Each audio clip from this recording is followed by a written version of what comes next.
여러분 어떻게 한 주간 평안하셨나요? 네, 감사합니다. 네.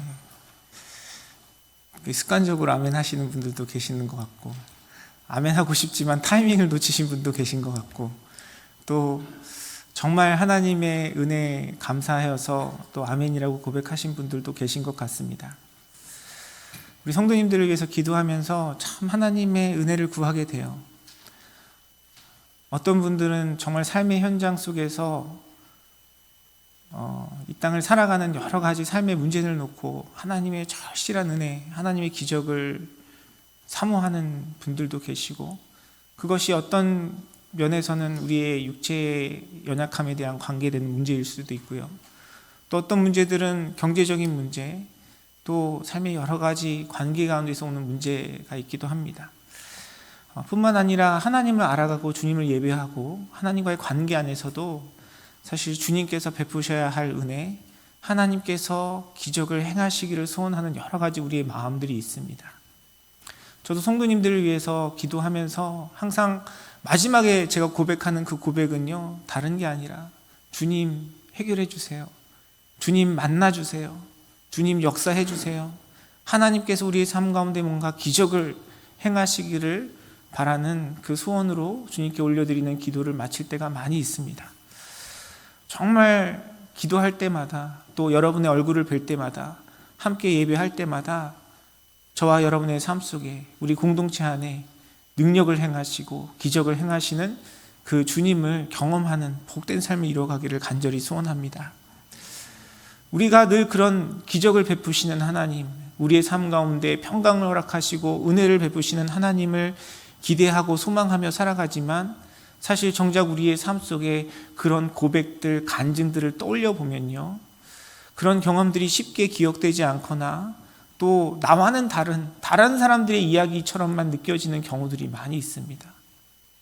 하나님은 분명히 우리의 삶 가운데 기적을 베푸시고 은혜를 허락하여 주시고 능력을 나타내시는 분이라고 우리가 늘 고백하고 찬양하는데, 정작 우리의 삶 속에는 그런 하나님을 만나지 못할 때가 많이 있어요. 오늘 함께 나눠지는 이 말씀을 통해서 우리 인생 가운데 기적을 베푸시는 그 하나님, 그 하나님이 나의 삶 속에도 어떻게 역사하시고 능력을 행하시는지를 경험하고 배워가고, 또한 그 은혜를 함께 누리는 복된 시간이 되기를 간절히 소원합니다. 우리가 함께 읽은 본문의 말씀은요, 하나님께서 베푸신 그 놀라운 기적의 사건을 기록하고 있습니다. 우리가 다 읽지는 않았지만 사도행전 9장 1절부터 22절에 보면요, 하나님께서 베푸시는 그 놀라운 기적을 경험한 한 사람에 대해서 이야기하고 있습니다. 그 사람은 어떤 사람이냐면 사울이라는 사람입니다. 우리가 바울로 익히 잘 알고 있는 사람이죠. 근데 사울과 바울은 다른 사람이 아니라 한 사람이고요, 사실 다른 의미가 아니라 동일한 내용인데 그 표현하는 언어에 따라서 다르게 표현한 겁니다. 예를 들어서 우리의 구세주이신 예수님에 대해서 그분의 이름을 예수라고 고백을 하잖아요. 영어로 하면 어떻게 되죠? 네, 겸손하셔서 알지만 모르는 척하고 계세요. 지저스라고 하잖아요. 네, 스페니쉬로는 뭐라고 하죠? 헤수스. 훌륭하십니다. 네, 그렇죠. 예수님이라는 동일한 분을 이야기하지만 언어에 따라서 표현이 다른 것처럼 이 사울이라는 의미는요, 히브리식 표현이고요, 그리고 우리가 일반적으로 이야기하는 바울은 로마식 표현입니다.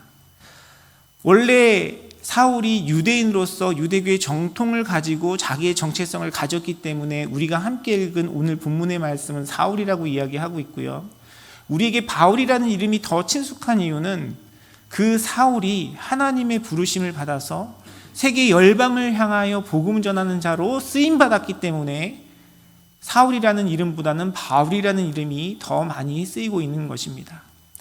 어쨌든 오늘 본문에 등장하는 이 사울은 그가 예수님을 믿는 사람들을 핍박하고, 그리고 우리가 앞에서 살펴본 것처럼 스데반이라는 사람을 죽음에 이르기까지 그렇게 학대하고 예수님 믿는 사람들에 대한 적개심을 가진 사람이었는데, 그가 예수님을 극적으로 만나서 예수님의 복음을 전하는 전도자가 된 그 과정을 담고 있는 내용이 오늘 본문의 말씀입니다. 오늘 본문의 말씀은 이 사울의 이 상태, 하나님께서 베푸시는 그 기적을 경험하기 이전에 그의 상태에 대해서 1절과 2절에 보면은 다음과 같이 이야기합니다. 사울에 대해서 뭐라고 이야기합니까? 그는 여전히 예수님의 제자들, 그들에 대한 위협과 살기가 등등했다라고 이야기하고 있고요. 그 등등한 살기와 위협에 열심히 지나쳐서 자신이 머물던 예루살렘 지역뿐만 아니라 이 다메섹이라는 이방 지역의 그 회당, 유대인들이 모이는 그 회당에 다니면서 먼 지역에 있는 사람들까지 핍박하고자 대제사장들에게 공문을 가지고 그 권한을 위임받기를 요청했다라는 내용에 대해서 성경은 기록하고 있습니다. 예수님 믿는 사람들을 향한 핍박과 그들에게 대한 적개심이 자기가 살고 있는 지역을 넘어서서요, 다른 지역에까지 그곳에서 그 예수님 믿는 사람들을 핍박하려고 했던 것이 바울이 가지고 있는 예수님에 대한, 그리고 예수님을 믿는 사람들에 대한 적개심이었던 것입니다. 오늘날 우리로 이야기하자면 LA 지역에서 예수님 믿는 사람들을 핍박하는 것이 모자라서 저기 샌디에고, 그리고 저쪽 이스트베일, 포모나 이 먼 지역에 있는 사람들에게도 그들을 핍박하고자 대제사장들에게 권한을 얻기 위한 공문을 요청했다라고 성경은 이야기하고 있는 것입니다. 여러분 주변에 이런 사람이 있다면 여러분 그 사람에 대해서 어떻게 판단하시겠습니까? 우리 성도님들 늘 예수님을 믿는 믿음 안에서 하나님께서 베푸시는 그 은혜를 나만 가지기 너무 안타까워서 주변에 주님의 복음을 들어야 할 자들에 대해서 관심을 가지고 전도하시려고 하시잖아요. 그런데 내 주변에 이 사울과 같은 사람이 있다면 여러분 그들에게 복음을 전하고 전도할 마음이 생기시겠어요? 아마 그렇게 생각할지 모르겠어요. 다른 사람들은 다 예수님 믿어도 저 사람은 절대 예수님 안 믿을 거야. 이 세상의 모든 사람들이 다 예수님을 믿는다 해도 저 사울과 같은 사람은 절대 교회 안 다닐 거야 라고 생각되는 사람이 바로 이 사울이었습니다.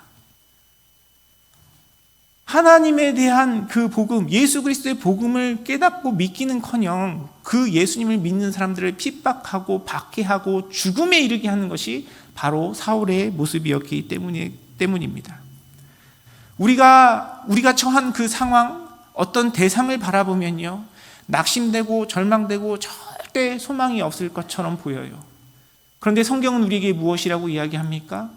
바로 그 소망이 없는, 우리의 힘과 능력이 닿지 않는, 우리의 한계가 있는 그 자리가 바로 하나님께서 일하시는 자리라고 성경은 우리에게 가르치고 있습니다. 하나님의 역사하심이, 예수 그리스도의 복음이 그래도 마음이 좀 부드럽고 교회와 신앙에 대한 관심을 가지고 있는 자를 변화시킬 뿐만 아니라 그 누구도, 그 누구의 지혜도, 그 누구의 설득도 행할 수 없는 그 일을 하나님이 하신다라고 성경은 우리에게 가르치고 있는 것입니다. 사랑하는 성도 여러분, 오늘 사울에게 임한 이 하나님의 놀라운 기적이 저와 여러분의 삶 가운데도 경험되기를 간절히 소원합니다. 우리의 생각과 우리의 판단으로 바라볼 때는 절대 변할 것 같지 않고 절대 어떤 기적이 나타날 것 같지 않은 바로 그 자리가 하나님께서 일하시는 자리임을 믿음으로 고백하고 기대하시는 여러분의 삶이 되기를 간절히 소원합니다. 우리의 인생 가운데도 그런 어려움들이 있죠. 그런 상황들이 있습니다. 그런 사람들이 있어요. 저 사람은 절대 안 돼. 저 사람은 절대 안 변할 거야. 내가 지금까지 경험한 이 고통과 아픔 도저히 빠져나갈 길이 없고 나에게 힘과 능력이 없어. 여러분, 그렇게 고백되는 상황과 형편 속에서 기적을 행하시고 능력을 행하시는 주님을 기대하고 소망하고 바라보시는 저와 여러분의 삶이 되기를 간절히 소원합니다. 그것이 바로 하나님께서 우리에게 역사하시는 때인 것입니다. 그런데 이렇게 고백을 하고 말씀을 드리면 이렇게 반문하시는 분들이 계실지 모르겠어요. 그러면 우리의 인생은 늘 그런 위기와 어려움 속에서만 주님을 경험합니까? 라고 반문하시는 분들이 계실지 모르겠습니다. 그런데 성경을 전체적으로 보면요, 하나님은 늘 우리의 한계, 우리의 힘이 닿지 않는 그곳에서 역사하셨지만 그런 상황이나 환경적인 요소보다는 더 중요한 것이 그러한 상황 속에서 우리의 믿음의 고백과 태도가 더 중요하다는 것을 성경은 이야기하고 있습니다. 예수님께서 예수님의 제자들, 어부였던 예수님의 제자들을 부르실 때 상황이 어땠습니까? 그들은 매일같이 자신들이 생업을 위해서 고기를 잡았던 갈릴리 호수에서 그물을 던지고 낚시를 하고 있었습니다. 그들이 익숙하고 그들이 잘하고 그들이 일상적으로 경험했던 그곳에서 하나도 고기를 잡지 못했을 때 그들에게 그물을 던지라는 예수님의 그 명령에 순종한 제자들의 삶 가운데 하나님께서는 기적을 베푸셨어요. 성경은 우리에게 우리가 경험하는 한계와 어려움의 무게보다는 그 일을 대하는 우리의 태도와 우리의 마음, 우리의 고백이 더 중요하다는 것을 이야기합니다. 이스라엘 백성들은 하나님께서 허락하신 그 가나안 땅을 점령해가며 하나님께서 허락하시는 그 승리를 이루어갈 때 철옹성과 같은 두꺼운 성벽을 가지고 아무도 공략할 수 없을 것 같은 그 여리고성을 하나님의 명령과 뜻 가운데 탈취하고 승리를 거뒀습니다. 그런데 오히려 그 다음에 만난 아이성이라는 곳은요, 여리고성과 비교했을 때 훨씬 작고 연약한 성이었지만 하나님을 의지하지 않고 자신들의 능력과 힘으로 하나님께서 원하시는 그 거룩함이 준비되지 못한 상황 속에서 그 전투를 경험했을 때 그들은 오히려 실패하게 되었죠. 성경은 우리가 경험하는 환경의 무게, 문제의 어려움보다는 그 문제를 향한 우리의 고백이 무엇이냐를 더 묻고 있습니다. 우리에게 크고 어려운 아픔과 고통이 없을지라도 우리의 살아가는 모든 삶의 순간이 하나님의 능력이고 나의 힘과 능력으로 이뤄가는 삶이 아니라는 것을 고백하고 주님께 의지하고 겸손한 마음으로 살아가는 그 마음 가운데 하나님의 기적과 역사하심이 나타나는 것입니다. 사랑하는 성도 여러분, 주님께서 기뻐하시는 그 겸손한 마음으로 주님께 우리의 삶을 내어드리고 하나님께서 베푸시는 기적을 경험하시는 복된 삶을 이뤄가시기를 주님의 이름으로 축원합니다. 내가 행하는 작은 일, 나의 작은 말 한마디, 나의 작은 섬김 가운데 주님이 역사하시고 주님이 주인 되시고 하나님께서 이루셔야만 내가 그것을 감당할 수 있다는 사실을 인정하고 겸손하게 주님 앞에 나아갈 때 주님은 우리의 그 고백 가운데 하나님의 기적과 역사를 나타내시는 것입니다. 그렇다면 하나님께서 그 일 가운데 우리에게 어떻게 그러한 일들을 행하실까요? 우리는 어떤 문제를 만났을 때 어떤 상황 앞에서 그 해결책에 대해서 고민하게 됩니다. 이 문제를 어떻게 풀어가야 할까? 우리가 어떻게 이 일을 잘 이루어갈 수 있을까? 고민하고 생각하게 돼요. 그런데 우리가 우리 한계를 느끼는 그런 상황과 문제는 어떻습니까? 도저히 답이 보이지 않을 때가 있어요. 이 문제를 어떻게 풀어가야 되지? 도저히 내 능력과 내 생각으로는 감당할 수 없는 상황들이 우리 앞에 다가오고요.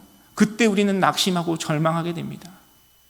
그런데 성경은 우리에게 무엇을 이야기하냐면요, 우리의 그런 생각과 방법, 우리의 능력이 닿지 않는 곳에서 하나님께서 초월적으로 역사하신다라고 성경은 우리에게 이야기하고 있습니다. 오늘 본문에 등장하는 사울이 어떻게 하나님의 기적을 경험했습니까? 그의 삶 가운데 하나님께서 어떻게 역사하셨죠? 이 사람의 그 굳어진 마음, 예수님을 믿기는커녕 예수님을 핍박하는 자들을 향한 그 적개심과 그 열심이 어떻게 변화되었습니까? 오늘 본문 말씀 3절과 4절에 보면 이렇게 기록되어 있습니다. 사울이 길을 가다가 다메섹에 가까이 이르더니 호련히 하늘로부터 빛이 그를 둘러 비추는지라. 땅에 엎드려져 들음에 소리가 있어 이르시되 사울아 사울아 내가 어찌하여 나를 박해하느냐 하시거늘 하고 하나님께서 예수 그리스도의 음성과 빛으로 그에게 나타나 주셨습니다.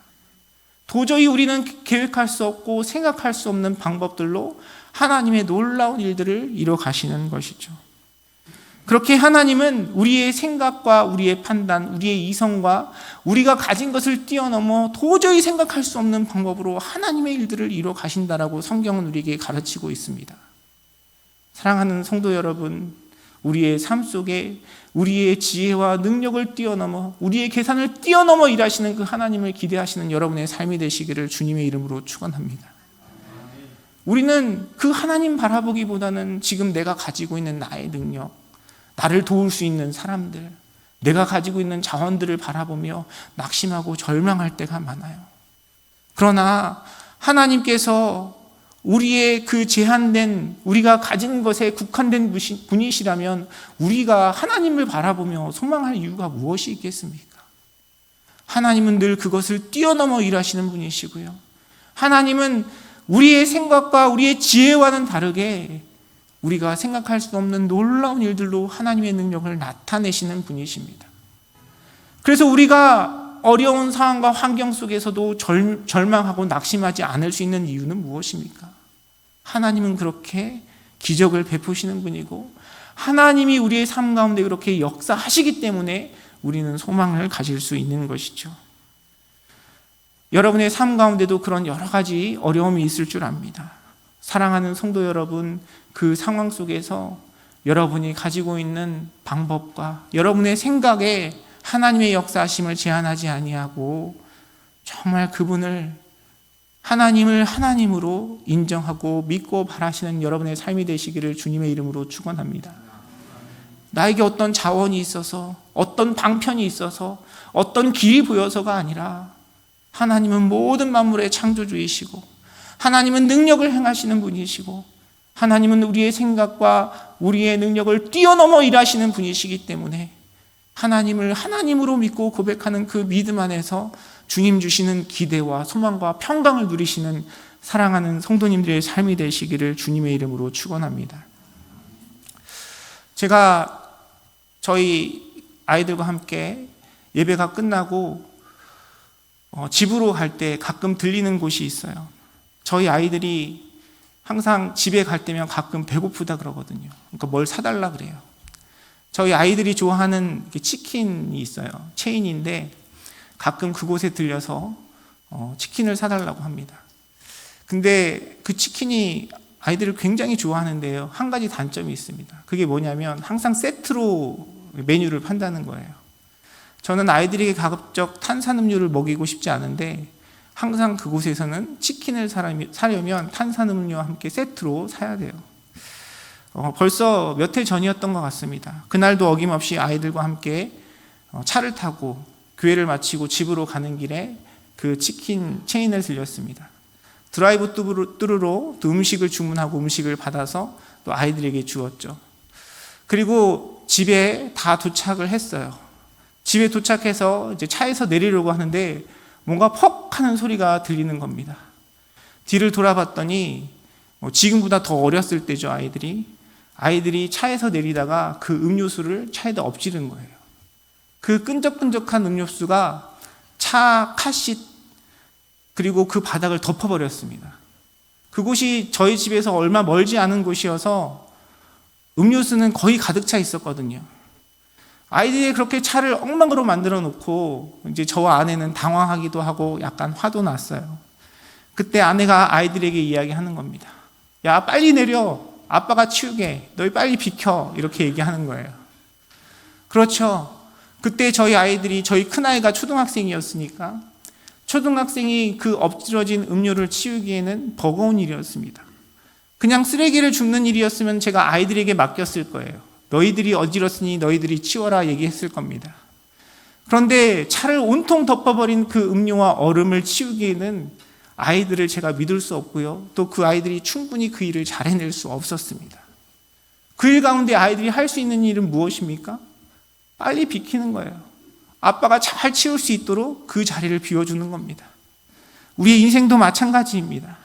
사랑하는 성도 여러분, 이 세상의 모든 일들을 우리가 어떻게 다 헤아리고 우리의 능력으로 감당할 수 있습니까?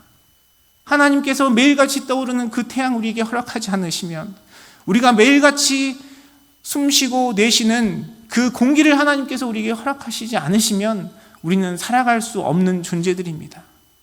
이 시간에도 수많은 사람들이 자신의 인생이 마지막이 언제인지 모르고 하나님께서 허락하신 그 자연의 섭리 가운데, 하나님께서 운행하시는 주님의 역사하심과 주권 가운데 이 생의 삶을 마감하기도 하고 다시 생명을 얻기도 합니다. 하나님의 주권과 은혜 가운데, 하나님의 역사하심 가운데, 주님의 그 섭리 가운데 우리는 우리의 매일의 삶의 순간순간을 겸손함으로 고백할 수밖에 없고, 내가 통제하고 제어할 수 없는 많은 일들 가운데 내가 그것을 이루려고 하는 것이 아니라 주님께 그 주권을 내어드리고 주님의 기적과 은혜를 바라보아야 하는 것이 우리 인생인 것입니다. 사랑하는 성도 여러분, 내 힘과 내 능력으로 감당할 수 없는 그 일 가운데 주님께 주인의 자리를 내어주시는 사랑하는 성도님들의 삶이 되시기를 간절히 소원합니다.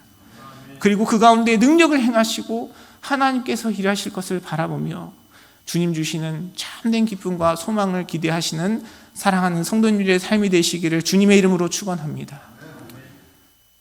하나님은 이렇게 우리의 삶 가운데 기적을 행하시고요, 우리가 행할 수 없는, 우리가 감당할 수 없는 그 일 가운데 하나님의 살아계심을 나타내십니다. 그렇다면 그 일 가운데 우리가 해야 할, 우리에게 맡겨진 일은 무엇일까요?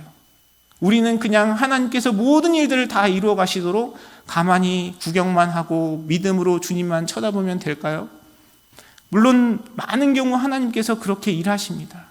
그러나 우리가 성경을 살펴보면요, 하나님께서 그 놀라운 기적과 이적을 행하시는데 하나님 혼자 그 일을 이루지 않으세요. 반드시 그 일 가운데 우리에게 요청하시는 일이 있고요, 하나님께서 그 일 가운데 사용하시는 주님의 사람들이 있다는 것을 성경은 이야기하고 있습니다. 다메섹으로 가는 그 길 가운데 우리는 상상할 수 없는 방법으로 빛으로, 음성으로 사울을 만나서 변화시켜 주신 주님의 놀라운 기적 가운데에도 하나님께서 사용하신 사람이 있었어요. 하나님의 그 놀라운 기적 가운데 쓰임받는 사람이 있었습니다. 그 사람이 누구였습니까? 우리가 함께 봉독하였던 아나니아라는 사람이었습니다. 하나님께서는 그 기적과 일하심 가운데 아나니아라는 선지자를 부르셨어요. 빛으로 나타나신 그 예수님의 음성을 듣고 사울은 며칠간 앞을 보지 못하는 상태가 되었습니다. 그때 하나님께서 주님의 사자를 통하여 아나니아를 부르세요. 사울에게 찾아가 안수해주고 그의 회복을 아나니아의 손길을 통해서 이루기를 원하셨습니다. 그런데 아나니아의 입장에서 주님의 그 사자의 음성이 달갑지 않았습니다. 왜 그랬습니까? 말씀대로 이 사울이라는 사람은 하나님의 제자들, 주님의 제자들, 하나님의 백성들을 핍박하고 그들을 죽음에 이르기까지 하는 열심과 성실함이 있었던 사람이기 때문에 그렇습니다. 그래서 아나니아가 하나님께 여쭈어요. 예루살렘에서 주의 성도에게 적지 않은 해를 끼쳤다 하더니 여기서도 주의 이름을 부르는 모든 사람을 결박할 권한을 대제사장들에게서 받았나이다.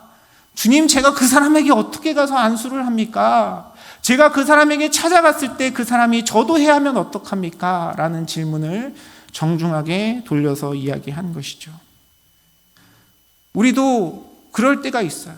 하나님께서 원하시는 일이고 하나님의 말씀대로 이것이 맞는 것 같은데 주님, 그런다고 문제가 해결될까요? 하나님, 그런다고 해서 이 일이 해결될까요? 하나님의 뜻과 말씀이 우리에게 들려지지만 그 말씀에 우리가 동의되지 않고 그 방법이 옳은 길 같지 않고 오히려 더 어려운 길로 가는 것처럼 느껴질 때가 있습니다. 그러나 하나님께서는 우리에게 그런 일들을 요구하세요.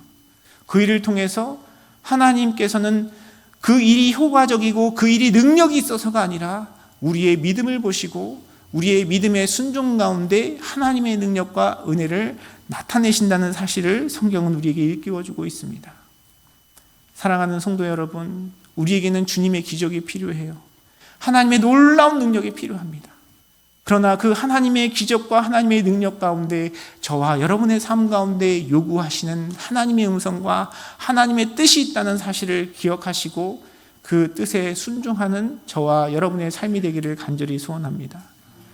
그것이 엄청난 능력이 있고 효과적이고 어떤 좋은 아이디어여서가 아니라 하나님은 주님이 베푸시는 그 기적 가운데 우리와 함께하기를 원하시고요, 주님 앞에 드리는 우리의 믿음의 고백 가운데 주님의 은혜와 영광을 나타내시고 그 기쁨을 함께 누리기를 원하시는 겁니다. 여러분, 요나의 이야기를 잘 아실 거라 생각이 듭니다. 요나는 이방의 큰 성 니느웨를 향하여 하나님께서 부르셨어요. 그들에게 회개의 복음을 전하라고 하나님께서 그에게 명령하셨습니다. 그런데 그 요나가 어떻게 했습니까? 니느웨로 가는 배를 타지 않고요, 다시스라는 지역으로 도망하였습니다. 그래서 결국은 물고기 뱃속에서 3일간 지내게 되죠. 하나님은 굳이 요나가 없어도 다른 선지자를 사용하실 수도 있고, 하나님의 그 능력과 역사하심이라면 충분히 하나님께서 다른 일을 이루어 가실 수 있을 것입니다. 그런데 그 요나의 순종을 기다리셨어요. 그가 하나님의 뜻과 명령 가운데 동참하기를 원하셨던 것입니다. 우리의 인생도 마찬가지예요. 우리는 주님께 기도합니다.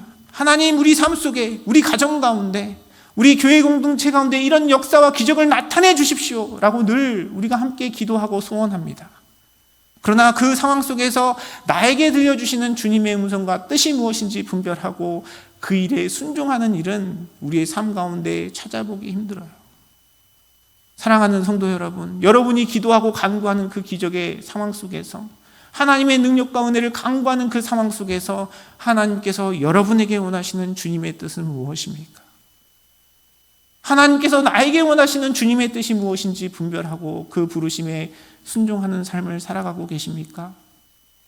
오늘 본문에 등장하는 이 아나니아에게 들려진 그 음성을 우리가 생각해 보며 지금 나에게 원하시는 주님의 뜻이 무엇인지 분별하고 그 음성에 순종하는 자리에서는 저와 여러분의 삶이 되기를 간절히 소원합니다.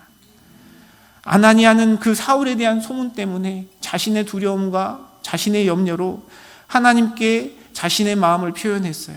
그러나 주님께서 주신 음성은 무엇이었습니까? 아나니아에게 이렇게 말씀하세요. 가라, 이 사람은 내 이름을 이방인과 임금들과 이스라엘 자손에게 전하기 위하여 택한 나의 그릇이다 라고 하나님께서 말씀하세요. 성경은 그 이후에 다른 그 어떤 아나니아의 이야기와 표현을 담고 있지 않습니다. 하나님, 그래도 소문 못 들으셨어요. 저 사람은 아마 제가 가면 저를 죽일 거예요. 그에게 충분히 그런 염려와 두려움이 있었지만 하나님의 이 뜻과 음성에 아나니아는 그냥 순종하고 사울에게 가서 안수하여 그에게 회복을 허락합니다. 하나님께서는 우리에게 기적과 능력을 행하시지만 이 아나니아의 순종을 통해서 역사하시는 것처럼 저와 여러분의 순종, 저와 여러분의 마음, 저와 여러분의 믿음의 삶을 통해서 하나님께서 역사하신다는 사실을 기억하고 주님의 그 일하심에 동참하는 우리의 삶이 되기를 간절히 소원합니다. 그것이 능력이 있어서가 아니고요, 그것이 어떤 효과가 있어서가 아니라, 그것이 어떤 놀라운 방법이어서가 아니라 하나님은 주님의 기적과 역사하심 속에서 믿음의 백성들의 그 순종의 믿음을 통해서 일하시는 것입니다. 그것이 우리의 작은 기도의 시간, 하나님께 드리는 작은 물질일 수도 있고요, 주님 앞에 드려지는 우리의 작은 섬김과 봉사일 수 있습니다. 때로는 그것이 아무것도 하지 않고 인내하며 주님의 때를 기다리는 것일 수도 있어요. 그것이 어떤 모양이 됐던 저와 여러분의 삶 가운데 능력을 베푸시고 기적을 베푸시기 원하시는 주님 앞에 나에게 들려주신 그 주님의 음성, 그 뜻을 이루며 주님의 부르심에 순종함으로 하나님의 기적과 역사하심을 이뤄가는 우리 사랑하는 성도님들의 삶이 되시기를 간절히 소원합니다. 하나님은 이렇게 우리의 삶 가운데, 우리의 절망 가운데, 우리의 한계 속에서 일하시고 역사하십니다. 우리가 생각지도 못한 놀라운 방법과 역사하심으로 일하시고, 또한 우리를 그 역사하심 가운데 부르셔서 우리의 순종을 통해서 일하시는데요, 하나님께서 그렇게 기적을 베푸시는 목적, 그 열매는 무엇일까요? 여러분, 여러분의 삶 가운데 기적을 베풀기 원하시는 하나님을 바라보면서 여러분이 소망하고 기대하시는 것은 무엇입니까? 하나님, 저 이 고통에서, 이 문제에서 자유롭게 해주세요. 하나님, 저 이 문제로 더 이상 고통받지 않게 해주세요. 때로는 우리의 마음 가운데 이런 고백을 올려드립니다. 아니면 내가 간절히 원하는 그 소원과 하나님 앞에 드리는 바람이 이루어지기를 주님께 간절히 소원합니다. 하나님, 이 문제만 해결해 주시고 하나님 이것만 이루어 주시면 제가 주님께 충성하며 주님께 온전히 쓰임받는 복된 삶을 이루어갈 수 있도록 제 삶을 내어드리겠습니다. 우리가 이런 고백을 할 때도 있어요. 우리는 하나님 앞에 그 주님의 기적을 기대하면서 하나님께서 허락하시는 그 은혜로 우리의 삶의 문제들이 해결되고 고통이 없어지고 갈등이 없어지기를 소원합니다. 그런데 성경은요, 하나님께서 우리에게 그 문제를 허락하시고 그 기적을 행하시는 가운데 하나님의 목적과 뜻이 있다는 것을 우리에게 일깨워주고 있어요. 여러분, 오늘 사울에게 베푸신 하나님의 이 놀라운 기적을 통해서 하나님께서 이루고자 하셨던 목적은 무엇이었습니까? 하나님께서는 사울에게 기적적으로 나타나 주시고 역사하셔서 그의 삶을 바꾸어 주셨는데요, 22절은 그의 삶에 대해서 이렇게 이야기합니다. 사울은 힘을 더 얻어 예수를 그리스도라 증언하여 담메색에 사는 유대인들을 당혹하게 하니라 라고 성경은 이야기하고 있습니다. 사울은 핍박자였지만 하나님의 놀라운 기적을 통하여 오히려 주님의 복음을 전하는 자로 하나님의 목적을 이루는 삶을 이루게 되었습니다. 우리 인생 가운데 경험되어지는 기적도 마찬가지입니다. 우리가 주님의 기적을 바라는 많은 문제들이 있죠. 하나님, 우리의 이 경제적인 문제, 우리 육신의 연약함의 문제, 이 많은 고통들 주님 거두어 가주십시오. 그러나 그 기적의 목적은 우리에게 고통을 덜어가는 것이 아니라 그 일을 통해 하나님의 목적을 이루고 하나님의 영광이 나타나는 것이 우리의 기적의 이유가 되어야 한다는 것을 성경은 가르치고 있습니다. 사랑하는 성도 여러분, 나의 문제, 나의 아픔, 나의 어려움에 집중하는 것이 아니라 나의 인생을 향한 주님의 목적, 주님의 뜻을 이루어가는 복된 자리에 서시는 사랑하는 성도님들의 삶이 되시기를 간절히 소원합니다. 우리가 주님의 기적과 역사하심을 바라며 그것이 단지 나의 아픔과 고통을 덜어가는 것이 아니라 그 일을 통하여 하나님의 목적과 하나님의 뜻이 이루어지는 것을 소원하고 기대할 때 하나님은 그 가운데 주님의 역사하심을 온전히 나타내실 것입니다. 우리는 늘 주님의 기적과 하나님의 역사하심을 기대하고 소원하고 기도합니다. 하나님은 분명히 그 가운데 우리에게 역사하시고 능력을 나타내시는 분이에요. 우리에게 그 기적을 행하시는 주님 앞에 우리가 얼마나 그분의 역사하심과 인도하심을 믿음으로 고백하고 있는지, 또한 그 일 가운데 나와 동참하길 원하시고 나에게 순종을 원하시고 그 삶 가운데 주님의 목적을 이루고자 하시는 하나님의 마음을 헤아리고 있는지 우리 자신을 돌아보고 하나님이 우리의 삶 가운데 더 풍성한 기적을 나타내실 수 있도록 저와 여러분의 삶을, 우리의 믿음을, 삶의 태도를 주님께 올려드려 하나님 베푸시는 귀한 은혜와 역사하심 속에 주님께 영광 올려드리는 복된 자리에 서시는 우리 사랑하는 성도님들의 삶이 되시기를 주님의 이름으로 축원합니다.